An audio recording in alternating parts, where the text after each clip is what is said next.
Hi, welcome to our bite-sized chunk episode. Today we're going to be looking at CPU processors, and throughout the series we'll be looking at other components for you. So, CPU processors, how can you pick the right one for you? It's a really interesting question, and it can be a really daunting task.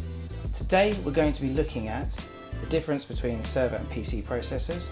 In essence, the server processor is going to be at a higher level and it's going to be more robust than your PC. So today it's going to be focused around Intel. There are lots of AMD options as well. And there's two really big questions when you're looking at what's the right CPU. We're going to be looking at workload and you're going to be looking at budget. When we're looking at kind of these aspects here, it's going to be looking at the actual components and the capabilities of the processor. So breaking down all these different terminologies, we're going to take a quick look and see what do they all mean. Cores are the physical units within a processor. Threads are virtual lines of code a processor can execute. Most cores can process 2 threads. Clock speed, how fast a core processes a thread. Cache, this is your dedicated onboard memory. Generally, speed is more important than cores. With Intel scalable processors, you will notice they are grouped in bronze, silver, gold, and platinum. Now, like these precious metals, it does indicate the level of performance. Think of it as like this. You've got entry, good, great, and best. With that, we can also identify the processor by the SKU.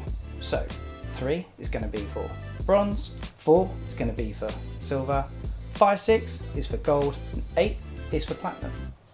With this, there's also going to have a secondary number. This is going to indicate the generation. So 1 being the first generation, 2 being the second generation, and so forth. The next factor to consider is the scalability of the actual processor. So how much can the processor take from a memory capacity point of view? With that, what's the maximum memory speed the processor can operate at? And the last one to really look at is it single, dual, or quad capability, depending on which server it's going to go into. Now that we've looked at the processor and looked at some of the core components and features, we really need to start understanding how we're going to grade these different processors. What makes one better than the other? This is typically done by benchmarking. Now, benchmarking simply is a larger number associated with the SKU to say the level of performance it's going to operate at. Looking at 2 processors in the 3rd generation, we have Silver 4314, which is at 28,917 on a benchmark. And then we have 6326 Gold processor. This is at 34,240. Now, these are both 16 core processors, but as we can see, the Gold does have a higher level. It also has additional features.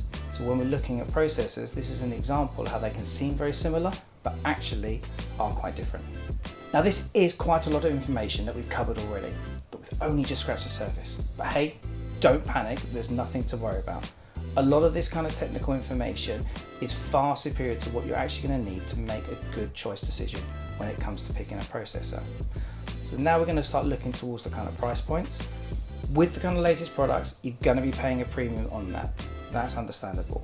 If we're looking down the refurbished options, we can still get a really high quality level product, but keeping that price point a little bit more in scope, perhaps if you're price sensitive. So with that, we're looking at the workloads. What ones are they? You've got your general workload. So this is like your web hosting, your database management. If you've got specific workloads, such as your high performance computing, your AI learning, or cloud computing, that's when you really need to focus on the right processor for the job. More cores will allow for better multitasking, whilst speed is going to allow for more rapid processing. With this, we're then looking at, are we looking single or dual socket systems? Typically, in most servers, you're going to come across a dual socket. This gives you good functionality, better performance, and scalability. With the current processors though, you are going to see a lot more single socket options. This is potentially because we're now seeing more and more high rates of software related to cores. There are some myths around both single or dual, and there is a preference typically for people to look at dual. However, check the link below. In our comments, we do have a bit of a Mythbusters from AMD to give you more information on why a single socket server actually could be the right choice for yourself. Having looked at workloads, we're now going to be addressing the second question, budget.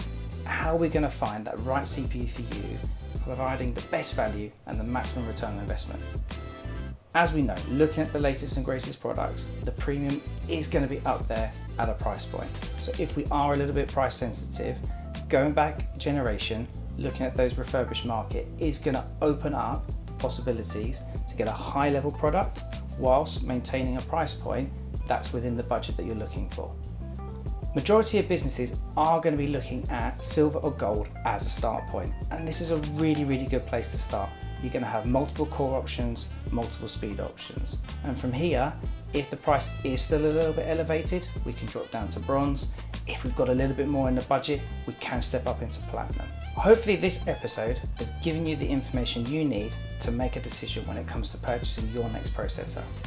But as we mentioned, we have only just scratched the surface, so if you feel like you need more information, whether it's on the servers, whether it's on the processor, any of the core components or capability, feel free to give us a call. We've got lots of information here that we're happy to share and support you through that buying process. So catch us on the phone, email, live chat, whatever works for you, we're here to be your procurement partner.